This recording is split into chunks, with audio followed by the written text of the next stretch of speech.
I looked at Tessie, and we looked at her accomplishments. You know, Tessie was someone, she's born and raised here in San Francisco. She's an incredibly smart woman. She's someone that has made a difference in so many levels. But her thing has been making technology available to underserved communities.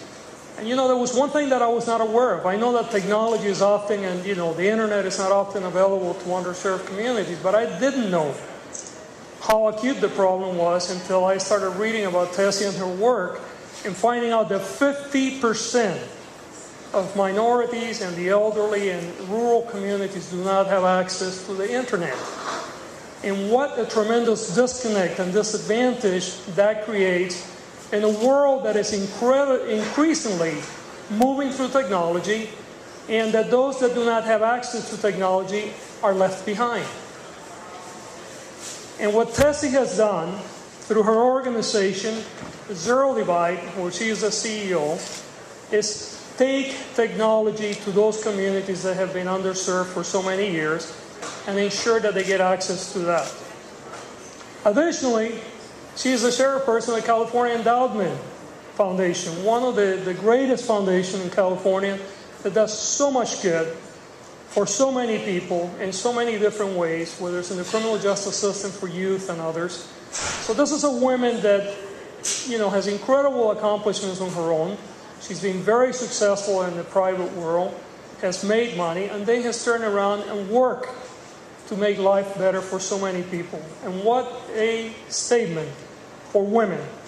You know, as a father of two girls and a very proud husband and obviously a son, I can't say enough about, you know, women that are successful, because I think it makes such a difference in our communities, and I think bringing equality is so important. I think that often we forget that there's this other 50% plus of our communities that are real contributors, and often the system has not allowed for those contributors to excel.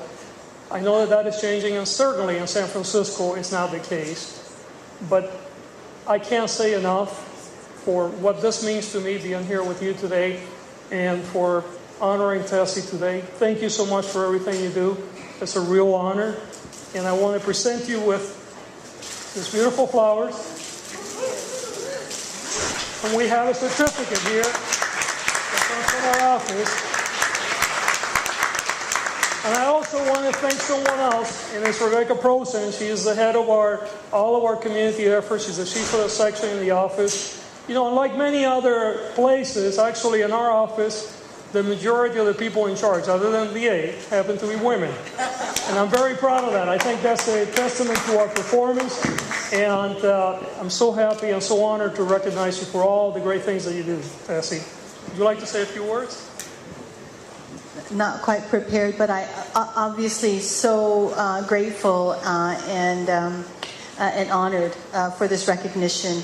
The work that I've done really is for the benefit of the community. One of the communities I represent, and you know, underserved communities in California and throughout the country, and to the extent that as a woman, I'm able to represent in a leadership role the kinds of issues that we all can make a difference in. I'm very happy to do that. I'm also happy to do it as a native San Franciscan. I have raised, now I'm raising 2 generations of San Franciscans here, and so I think that we were just talking earlier about what fantastic opportunities to engage in civic opportunity and civic life and leadership we have. And so I'm really grateful for District Attorney Gascón to recognize me, but I do this on behalf of my organization, ZeroDivide, and all the folks who work on behalf of raising the status, the conditions of people who don't have the opportunity to do that on their own. Thank you. Thank you so much. Another round of applause for District Attorney George Gascón and Tessie Guillermo.